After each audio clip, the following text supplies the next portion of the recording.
নিজের মেয়ের সাথে বাবার বাসর, এটাও কি সম্ভব? আমরা বলছি সম্ভব। কিভাবে তা জানতে পুরো গল্প দেখতে হবে। বাবা তুমি? আজিজ সাহেব মিমের দিকে তাকিয়ে রইল।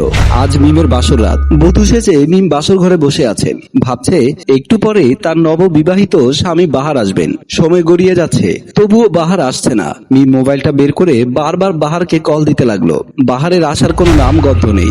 একে তো সে পালিয়ে বিয়ে করেছে, তার উপর বাসর ঘর সাজিয়েছে হোটেলে। একটু আগে বাহার এবং মিম দুজনে মিলে বাসর ঘরটা সাজিয়েছে। বাহার মিমের জন্য এক প্যাকেট বিরিয়ানি আনতে গিয়ে কোথায় হাওয়া হয়ে গেল। এক প্যাকেট বিরিয়ানি হাতে বাহার বর সেজে সিঁড়ি দিয়ে উঠছিল। একই হোটেলে এতক্ষণ ধরে জুয়া খেলে হোটেল থেকে নামছিলেন আজিজ সাহেব ও উনার সহযোগী, যথাক্রমে আজাদ ও ফাহিম। আজিজ সাহেবের কাজ হচ্ছে সুদের ব্যবসা করা এবং মাঝে মধ্যে সময় পেলে জুয়া খেলা। বাহারও একসময় আজিজ সাহেবের কাছ থেকে কিছু টাকা সুদে নিয়েছিল।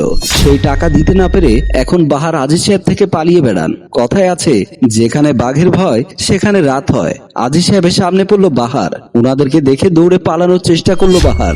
আজাদ ও ফাহিম বাহারকে ধরে ফেললো। আজিজ সাহেব বলল, তোর এত বড় সাহস, তুই আমার ঋণের টাকা শোধ না করে বিয়ে করে নাকি এই হোটেলে বউ নিয়ে এসেছিস? আজকে নাকি তোর বাসর রাত?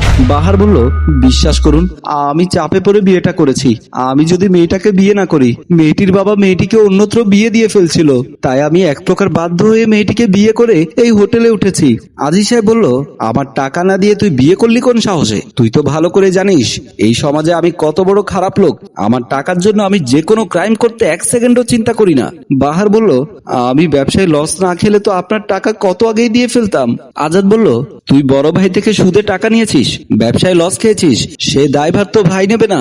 ফাহিম বলল, তুই বিভিন্ন সময় টাকা দিবি বলে পালিয়ে থাকিস, আজকে তোকে হাতে নাতে পেয়েছি, তোর কোনো ছাড় নেই। বাহার বলল, বিশ্বাস করুন, আমি আমার বাপের জায়গা বিক্রি করে হলেও আপনার টাকা দিয়ে দেব। অন্তত আজকে বাসর রাতে আমাকে ডিস্টার্ব করবেন না, প্লিজ। আজাদ বলল, ভাই ওকে এখানে ধরে লাভ নেই, চলেন ওকে আমরা আমাদের আস্তানায় নিয়ে যাই। আজিজ সাহেব বলল, তুই ঠিকই বলেছিস, ওকে আস্তানায় নিয়ে চল। এই বলে বাহার ও আজাদকে ফাহিম ধরে সিঁড়ি বেয়ে নামিয়ে নিয়ে গেল। একটি বাড়ির ছাদে এনে বাহারকে চেয়ারের সাথে বেঁধে আজিজ সাহেব অন্য চেয়ারে বসে বলল, তোর এত বড় সাহস, তুই আমার টাকা খেয়ে পালিয়ে যাবি? আরে বেটা, আমার টাকা খেয়ে কেউ বিদেশ পর্যন্ত পালিয়ে থাকতে পারে না, আর তুই তো সামান্য চুনোপটি। আজাদ বলল, ভাই আজকে যেহেতু বাহার বিয়ে করেছে, তাহলে তার বউয়ের গলায় হাতে কানে অনেক স্বর্ণ থাকবে। বাহারকে জিজ্ঞেস করেন ওই হোটেলে কোন রুমে বাসর সাজিয়েছে এবং ওই রুমের চাবি দিতে বলেন। তারপর আপনি নিজে গিয়ে ওর বউয়ের হাতের গলায় থাকা সব স্বর্ণ খুলে নিয়ে আসুন। আজিজ সাহেব বসা থেকে উঠে গিয়ে বাহারের চুল চেপে ধরে বলল, এখনো সময় আছে, স্বীকার কর, না হলে ঘাট থেকে মাথা খুলে ফেলবো। বাহার সহ্য করতে না পেরে বলল, আমার পকেটে রুমের চাবি আছে। আজিজ সাহেব আজাদ ও ফাহিমকে উদ্দেশ্য করে বলল, ওর হাতের বাদ খুলে দে এবং গায়ে থেকে বিয়ের শেরওয়ানিটা খুলে নে। আজাদ বলল, ভাই শেরওয়ানি কেন খুলতে হবে? আজিজ বলল, আরে গাধা, আমি যেহেতু ওর হোটেলের রুমে ঢুকবো, ওর পার্শ্ববর্তী ভাড়াটিয়ারা দেখবে না? এই শেরওয়ানি গায়ে থাকলে সবাই ভাববে বাহার ওর বাসায় প্রবেশ করছে। তারপর বাহারের বাসর ঘরে ঢুকে প্রথমে লাইট অফ করে দেব, ওর বউ যাতে বুঝতে না পারে মতো। ওর বউয়ের হাতে কানে গলায় থাকা সব স্বর্ণ খুলে ফেলবো। ফাহিম বলল, বস আপনার মাথায় তো অনেক বুদ্ধি আছে। আজিজ বলল, বুদ্ধি না থাকলে সুদের কারবার কি করতে পারতাম? কথা না বাড়িয়ে ওর গায়ে থেকে শেরওয়ানিটা খোল আর চাবিটা পকেট থেকে নিয়ে আমাকে দে। আজাদ পকেট থেকে চাবিটা নিতে লাগলো আর ফাহিম শেরওয়ানিটা খুলতে লাগলো। বাহারের রুমের সামনে এসে আজিজ সাহেব এদিক ওদিক তাকিয়ে দরজায় তালা খুলে রুমের ভেতরে ঢুকে গেল। রুমে ঢুকে আজিজ দেখলো নতুন বউ উপর হয়ে ঘুমিয়ে আছে। চেহারাটা দেখা না গেলেও পেছন সাইডের ফিগারে নতুন বউকে দেখতে ভারী মিষ্টি লাগছে। আজিজ সাহেব বয়স্ক লোক হলেও চরিত্রের সমস্যা আছে, তাই এমন সুন্দরী একটা নতুন বউকে একা ঘরে দেখে সে নিজেকে আর ধরে রাখতে পারলো না।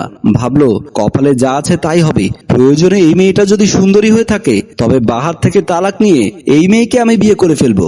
আজিজ সাহেব কল্পনায় চলে গেলেন নতুন বউয়ের সাথে কি কি করবেন। নতুন বউকে পেছন থেকে জড়িয়ে ধরলো, আস্তে করে বুকে টেনে আনলো। আজিজ সাহেব ভাবলো, আজকের বাসর রাত খুব মজা করে নতুন বউয়ের সাথে বাসর করছে। ওনার মনে হচ্ছে এতটি বছর বসেছিল আজকের রাতের জন্য। আজকে আজিজ সাহেবকে কেউ বাধা দিয়ে রাখতে পারবে না। বাসর ঘরে আজিজ সাহেব যেন পাগলা ঘোরা হয়ে গেল। হঠাৎ আজিজ সাহেবের জ্ঞান ফিরে আসলো। উনি বাসর ঘরের কোনায় দাঁড়িয়ে দাঁড়িয়ে কল্পনা করছিল, এবার যে সত্যি সত্যি বাহারের বউয়ের সাথে বাসর করবে। তাই পেছন থেকে গিয়ে বাহারের বউকে জড়িয়ে ধরলো। মিম বাহার মনে করে পেছনে ঘুরতে গিয়ে দেখলো ওর আপন বাবা আজিজ সাহেব শেরওয়ানি পরে ওর বাসর ঘরে। আজিজ সাহেব লাফ মেরে বিছানা থেকে উঠে গেল। আজিজ সাহেব বলল, মিম তুই এখানে? মিম বলল, বাবা তুমি এখানে? আজিজ বলল, আমি এখানে কেন সেটা তোকে পরে বলছি, আগে বল তুই এখানে কেন? মিম বলল, বাবা আমি বাহারকে অনেক ভালোবাসি। আমি বাড়িতে তোমাদের অনেকবার বোঝানোর চেষ্টা করেছি, তোমরা কেউ আমার ভালোবাসার মানুষটিকে দেখতে চাইলে না বা ভালোবাসার মানুষটিকে মেনে নিতেও চাওনি। তাই আমি বাধ্য হয়ে বাহারের হাত ধরে পালিয়ে গিয়ে কাজী অফিস থেকে আজকে বিয়ে করে এখানে চলে এসেছি। আজিজ সাহেব মিমের হাত ধরে টেনে নিয়ে বাসর ঘর থেকে বের হয়ে গেল। যেখানে বাহারকে বেঁধে রেখেছে ওখানে এসে আজিজ বলল, তুই হারাবি শেষ পর্যন্ত আমার মেয়েকে বিয়ে করেছিস। তুই আমার মেয়েকে যে বিয়ে করেছিস সে কথা একটিবারের জন্য বললি না কেন? আজ আর একটু ভুল হলে তো পৃথিবীতে অনেক বড় একটা দুর্ঘটনা ঘটে যেত। বাহার বলল, কি আর এমন দুর্ঘটনা ঘটতো? আমাদের ধর্মে আছে সুদ খাওয়ার মায়ের সাথে জিনা করা সমান। মিম তো আপনার মেয়ে, আর মেয়ে তো মায়ের মতো। সুদখোর ব্যক্তির কাছে মা মেয়ের পার্থক্য কি?